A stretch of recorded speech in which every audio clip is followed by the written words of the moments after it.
Why does nature make people with a right-wing or left-wing inclination? What do you want for them to be? Neither. Without any inclinations from childhood, from birth, of how to relate to everyone, how to relate to yourself.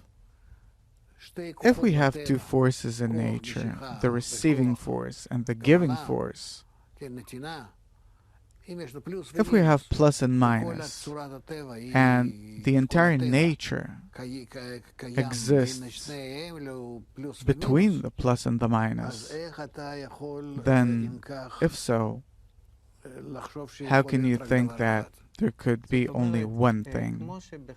So, just like we see two basic forces, like in nature, plus and minus, reception and giving, and this is how it is also in every person, plus and minus. Yeah, otherwise there's no existence. If you have a plus, next to it there has to be a minus.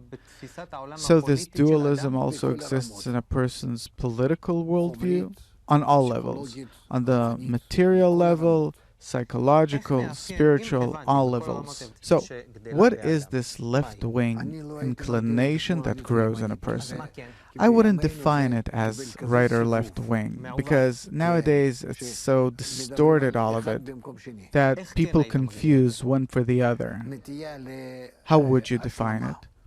An inclination toward completion, connection, compromise. More or less, that's it. This is an approach that originally has to be called left-wing, and right-wing approach is the opposite.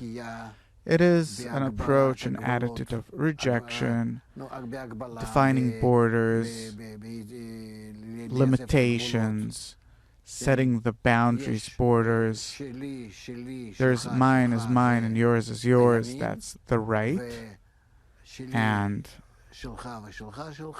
mine is yours and yours is yours, that's the left. What's the division? 50-50 or naturally? How is society divided? The more we develop, on the one hand, we have a bigger ego, meaning mine is mine and yours is mine. This is something that's clearer to us, more aggressive.